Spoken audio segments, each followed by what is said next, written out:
అందరికీ నమస్కారం. నేను మీ Prasanna. Welcome back to our channel Prasanna Junnu vlogs. మన ఛానల్ని ఎవరైనా ఫస్ట్ టైం చూస్తున్నట్లయితే లైక్ చేయండి, షేర్ చేయండి, కామెంట్ చేయండి, అలాగే సబ్స్క్రైబ్ చేసుకోండి. సబ్స్క్రైబ్ చేసుకున్న వెంటనే తెలుసు కదా, పక్కన చిన్న గంట సింబల్ ఉంటుంది, దాన్ని క్లిక్ చేయండి. నేను ఏ వీడియో అప్లోడ్ చేసినా మీకు నోటిఫికేషన్ వస్తుంది, మీరు సింపుల్గా చూసేయచ్చు. మళ్ళీ మంచి కాకరకాయ రెసిపీతో వచ్చానండి. ఏంటి మళ్ళీ కాకరకాయ అంటే అది నిల్వ పచ్చడి. ఇదేమో మళ్ళీ మళ్ళీ చేసుకొని తినాలనిపించే కాకరకాయ ఉల్లికారం. చూసేయండి ఒకసారి. ఈ ఉల్లికారం కోసం నేను 500 గ్రామ్స్ కాకరకాయలు తీసుకున్నానండి. దాన్ని ఇలా 2 ఇంచ్ సైజు రింగుల్లాగా కట్ చేసి దాంట్లో ఉన్న గింజల్ని తీసేయండి. ఆ గింజల్ని పడేయకండి, అవి మనకి కర్రీలో వేస్తే చాలా టేస్టీగా ఉంటాయి, అలాగే ఎంతో హెల్దీ కూడా. ఇలా లోపల మొత్తం తీసుకొని ఉంచుకోండి.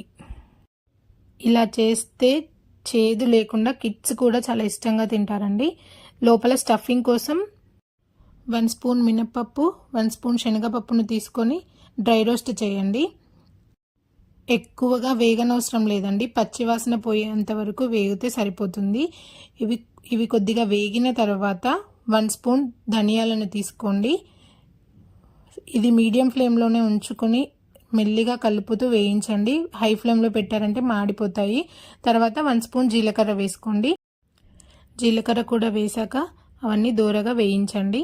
తర్వాత పక్కన గిన్నెలో తీసుకొని పక్కన పెట్టుకోండి.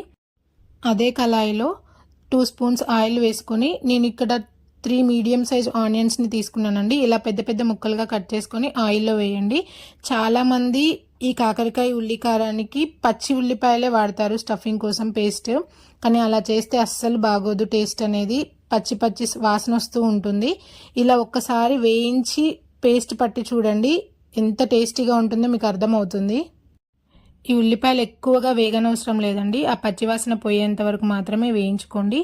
తర్వాత మళ్ళీ ఎలాగో మనం ఆయిల్లో స్టఫింగ్ వేసి మళ్ళీ వేయించుతాం కాబట్టి ఎక్కువ వేగనవసరం లేదు. అలా వేయించుకున్న ఆనియన్స్ని తీసి పక్కన పెట్టుకోండి. ఉల్లిపాయలు చల్లారేలోపు మనం ఫస్ట్ డ్రై రోస్ట్ చేసి పెట్టుకున్న వాటిని మిక్సీ పట్టండి పౌడర్ లాగా. తర్వాత ఉల్లిపాయలు వేసుకోండి. ఉల్లిపాయలు వేసుకొని దాంట్లో 1.5 స్పూన్ కారం వేసుకున్నాను. తర్వాత 1 స్పూన్ ఉప్పు వేసుకున్నానండి. ఉప్పు తక్కువైతే మళ్ళీ మనం అడ్జస్ట్ చేసుకోవచ్చు, చూసి వేసుకోండి. తర్వాత వెల్లుల్లిపాయలు వేయండి. వెల్లుల్లి గర్భాలు నేను ఇక్కడ ఒక 5 లేక 6 తీసుకున్నాను. అలా వేసుకొని ఇలా పేస్ట్ లాగా చేసుకోండి. తర్వాత ఆయిల్లో మనం ముందుగానే కట్ చేసుకొని ఉంచుకున్న కాకరకాయ ముక్కలను వేయండి. మీకు ఎక్కువ ముక్కలు ఉంటే 2 బ్యాచ్లాగా వేసుకోండి. ఇలా వేసుకున్న కాకరకాయ ముక్కలని మీడియం ఫ్లేమ్లోనే ఉంచుకొని మధ్య మధ్యలో కలుపుతూ ఎర్రగా అయ్యేంత వరకు వేయించుకోండి. నేను అంతకుముందు ఉల్లిపాయలు వేయించకుండా పచ్చి ఉల్లిపాయలు పేస్ట్ పట్టి చేసేదాన్ని, అదంతా టేస్ట్ అనిపించలేదు నాకు. ఇలా ఒకసారి ట్రై చేసి చూడండి, చాలా రుచిగా ఉంటుంది.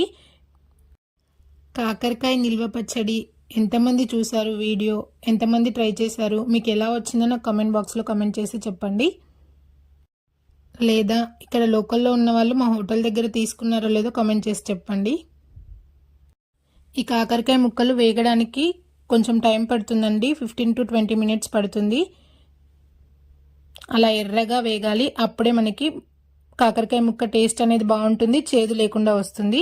తర్వాత ఈ గింజలు తీసి పక్కన పెట్టమని చెప్పాను కదా, వీటిని కూడా ఏమన్నా పెద్ద పెద్ద ముక్కలు ఉంటే కట్ చేయండి చిన్న ముక్కల్లాగా. ఇవి చాలామంది పడేస్తారు. వీటిని కర్రీ చేసే ముందు ఆయిల్లో వేసి ఎర్రగా వేయించితే క్రిస్పీగా చాలా టేస్ట్ ఉంటాయి. తర్వాత మనం ముందుగానే వేయించుకొని పెట్టుకున్న కాకరకాయ ముక్కల్లో మనం మిక్సీ పట్టుకొని ఉంచుకున్న పేస్ట్ని స్టఫ్ చేసి పెట్టండి.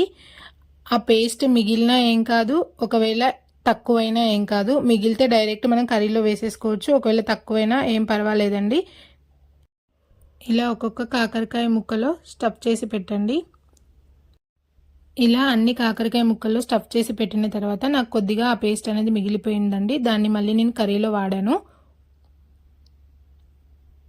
మళ్ళీ మనం కాకరకాయ ముక్కలు వేయించిన ఆయిల్లోనే కాకరకాయ గింజలు వేసుకున్నానండి.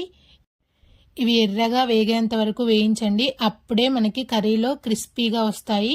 తర్వాత అందులో కొద్దిగా కరివేపాకు వేసుకోండి, అలాగే కొత్తిమీరను వేసుకోండి. అవి వేగిన తర్వాత నాకు మనం మిక్సీ పట్టుకున్న పేస్ట్ మిగిలిందని చెప్పాను కదా, ఆ పేస్ట్ వేస్తున్నాను. మీకు ఒకవేళ మిగిలిపోతే డైరెక్ట్ ముక్కల్ని అలాగే వేసేసుకోండి. ఇది వేసుకొని కొద్దిగా కలర్ మారేంత వరకు వేయించండి. తర్వాత మనం ముందుగానే స్టఫ్ చేసుకొని ఉంచుకున్న కాకరకాయ ముక్కల్ని వేసుకోండి. అన్ని కాకరకాయ ముక్కలు వేసిన తర్వాత మెల్లగా కలుపుతూ వేయించండి. మనకి ఆల్రెడీ కాకరకాయ ముక్కలు వేగిపోయి ఉంటాయి కాబట్టి ఆ పేస్ట్ అనేది మనకి కలర్ మారేంత వరకు వేయించితే సరిపోతుందండి. తర్వాత వేరొక సైడ్ టర్న్ చేసుకుంటూ వేయించండి. ఒకసారి ఇలా ట్రై చేసి నాకు ఎలా వచ్చిందో కామెంట్ బాక్స్లో కామెంట్ చేసి చెప్పండి. తర్వాత కొత్తిమీర వేసేసుకుంటే చేదు లేకుండా ఎంతో రుచిగా ఉండే కాకరకాయ ఉల్లికారం రెడీ అయిపోతుంది. అలాగే లైక్ చేసి సబ్స్క్రైబ్ చేయడం మాత్రం మర్చిపోవద్దు.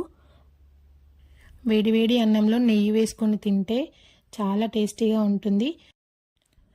Thank you for watching. అంతే ఇంకా ఈ వీడియో. Bye bye.